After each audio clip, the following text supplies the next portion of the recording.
Hello and welcome to the Builders License Training Institute's lesson on reinforcement of foundation walls and footers. My name is Roger Peck and I'll be your instructor. At the end of this lesson you should know some terms describing the components. You should also know who installs the steel in both the wall and the footer.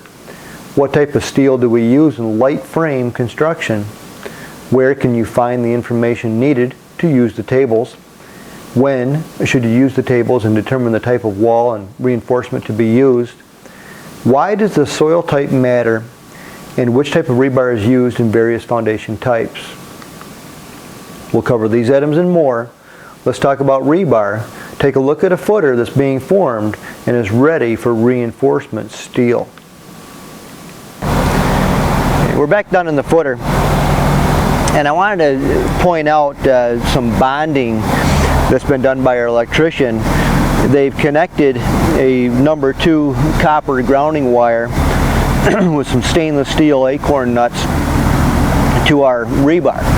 And this is a relatively new electrical code. It's a requirement, and it's part of your inspection process prior to being allowed to fill the forms with liquid concrete. So pay attention to that.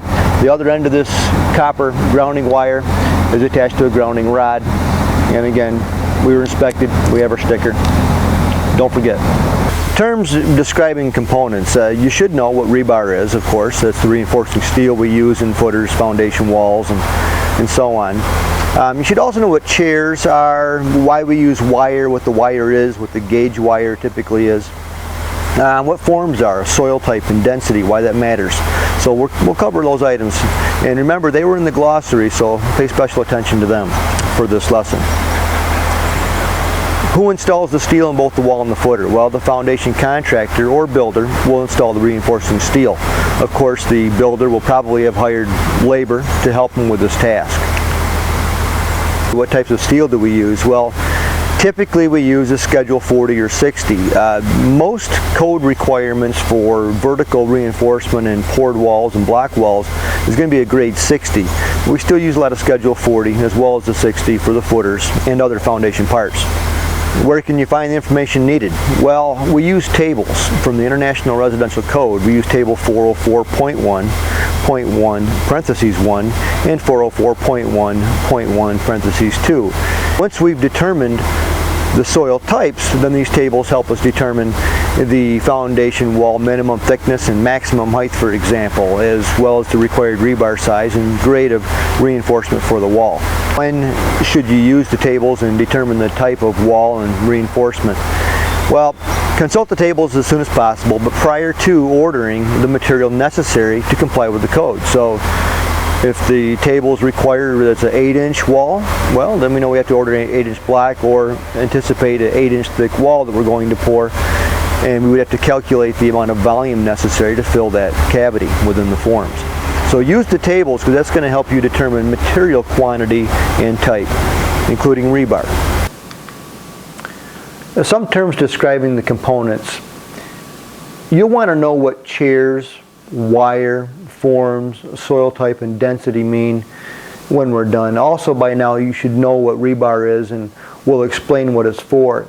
And I know we keep talking about soil in several lessons now, but it affects everything. The amount of steel in the footer, the width of the footer, the height of the footer, the size of the wall, and so on. So we're going to keep on this theme. Chairs are used to support the rebar in the footer. Chairs keep the steel rebar at an even depth inside the footer and above the soil at the bottom of the footer. Ideally, the rebar is centered in the middle third of the footer. That's because ideally it's receiving the same load from the building and so on that's applying pressure from the soils upward. That keeps it in position and doesn't allow it to settle. However, we put the rebar in the bottom third of the footer at times because we want to prevent the footer from cracking from the bottom up after the weight of the foundation wall and building is placed on it. And it's most important that it be in the bottom third on compromised soils or silty and clayey soils. let's answer some of the questions for this lesson. Who installs the steel in both the wall and the footer?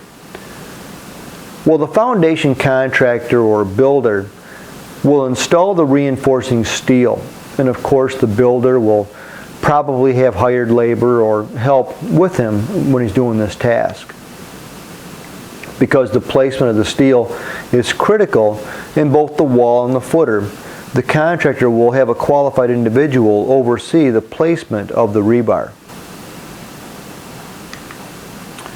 What types of steel do we use in light frame construction? We use Schedule 40 or Schedule 60 rebar most often for residential footers and walls.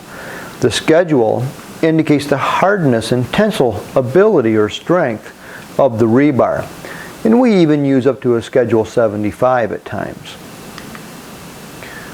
We also use welded wire cloth or fabric in our flat work and welded wire ladder and girder reinforcement in our block walls for lateral stability. Even though it's called welded wire cloth or fabric, it's made out of steel, not organic material. Where can you find the information needed to use the tables? Well, the tables that the contractor will use to determine the size and type of the wall and reinforcing steel are Table 404.1.1 parentheses 1. Remember that from the previous lesson. Through Table 401.1.1 parentheses 5. So there's actually 5 tables, 5 pages giving the same information. These tables are for the building designer to use when determining the size of the foundation wall and the amount of reinforcing steel to be used and where. It also lets the building designer or architect know how much fill can be placed against the foundation wall. We discussed soil type in a few of the previous lessons. Once the soil type is understood, these tables will help you determine the foundation wall minimum thickness and maximum height, as well as the required rebar size and grade for reinforcement of the wall. When should you use the tables and determine the type of wall and reinforcement to be used? You should, or the designer should, consult the tables prior to ordering the material necessary to comply with code. Remember that the tables tell you the size of the wall, which will dictate the size of the block and the quantity of the block or the material to build the wall. Remember that the tables also help you determine the size of the rebar that's required. Now, why does the soil type matter and which type of rebar is used in various foundation types? To put it real simply, the rebar adds a measurable, desirable, and required amount of tensile strength or ability to the wall. It helps the wall resist the horizontal or lateral load applied by the fill. Now you have to think about that in terms of what the wall does. Well, the wall keeps out the outside elements, not just Mother Nature or the weather, but also the weight or the load of the soil pushing against that wall. Some soils require greater lateral shoring and reinforcement or lateral support because when left unsupported, they apply greater lateral or horizontal pressure against the foundation wall. Don't forget that we're going to compact this soil. And in a future lesson we'll talk about compaction and backfilling and so on. But we're going to compact the soil so that we can control it for the future. In other words, we don't want it to settle gradually and apply uncontrolled pressure to our foundation wall.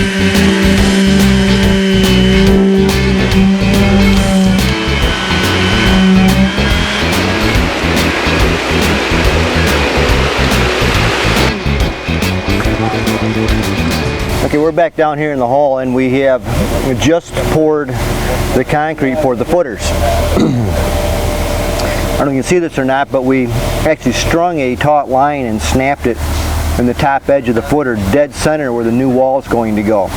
That gives us an alignment. We do it when the concrete's really wet. It gives us an alignment reference if we're going to place, say, 1 foot pieces of rebar for little mini verts to hold the wall in place, or if we're going to key it. And in this job, we're going to key it with a 2x4 where we actually put an indentation into the footer.